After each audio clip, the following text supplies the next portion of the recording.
Hello, welcome to another October challenge. Today is day 2 and today we are painting avocados. I left you some shapes and here is the palette I used. I will leave the name on the description. Now regarding composition, obviously you always need to prepare your painting. And in this case I chose just a random pattern. This is just fun exercise to try. I started with the seed, but obviously you don't have to start with the seed. And I started with a light brown and then a dark brown. I put here a sphere so you can see more or less how light works and how you can create this spheric illusion, right, when you are painting. I exaggerated a little bit on the dark browns on a few of them. My favorite is the top left one, and you will see later how it looks in the avocado.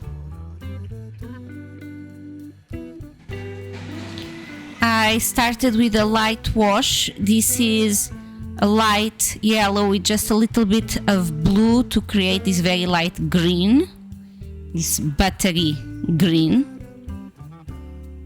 I always like to do 4 figures because this way you are practicing quite a lot in just one painting.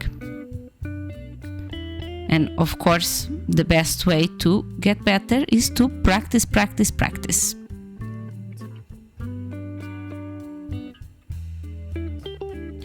Now you have to be careful, of course. If you want sharp edges, you need to let the paint dry. You need to be patient. Use a hair dryer, let it dry, and then you can continue. Or if you are like me and you like a more artistic look to it, sometimes I don't let it dry. I like the paints to blend. Don't forget, most fruits, when the fruit is getting near the skin, it's getting a deeper color. I've spoken about this in my peaches tutorial. Make sure to check it out. And one of the things that beginner artists do a lot is they get into the painting and they forget to change the brush. Use a smaller brush, try different ones. If you have like 5 avocados like we have here, try different brushes on each avocado so you can get comfortable with the different types of brushes you have. There is no point in doing details or a thin line with a big brush. Now we're getting a closer look. As I was saying, this is the favorite avocado from these 5. I think the seed is looking amazing. And now I'm going for the skin.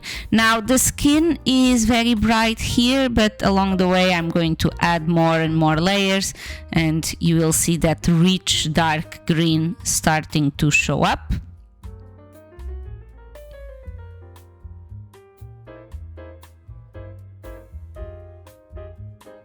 Hard to do these thin lines, but this exercise is very great for it to practice to do just a very thin line. Also, this is a great way if you are confused which brush to choose. Try again a different brush to create the different lines and you will see which one is better for you. Now this is our basic painting. And now from now on it's just basically add more and more details, add more and more layers. I wanted to go for an even darker green here. The avocado skin is very dark.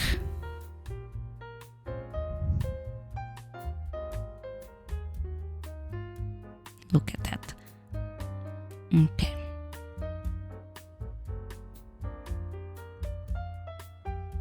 There is no rush.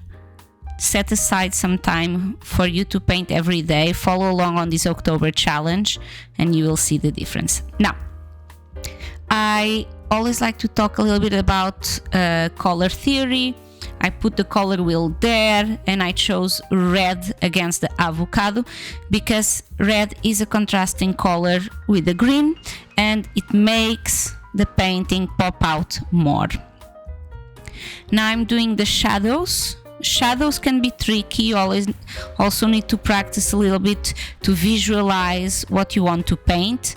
When you are choosing a shadow, you need to choose where the light is coming from, if you are doing it from imagination, of course.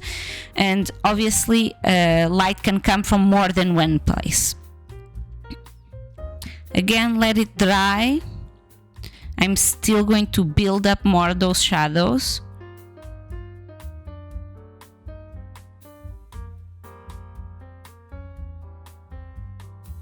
And don't forget, watercolors are like onions. Layers, layers, layers. Basically, the more layers you have, the more depth you have. And of course, as you are peeling an onion or as you are looking with more attention to a watercolor, the beauty is to actually find those little details that pop up from the first layers. Now I was doing a little shadow for the seeds.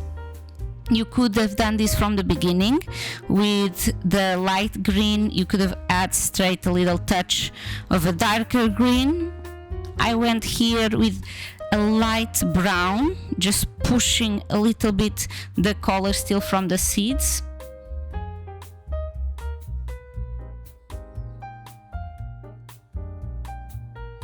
And now just add some details. I love to add some details with a pen. You need to let it dry properly, but I love to do some extra with a pen or a pencil. Okay, I think that's it for today. I hope you like and subscribe. And come back tomorrow for our third day of the October challenge. Thank you so much for watching. Bye bye.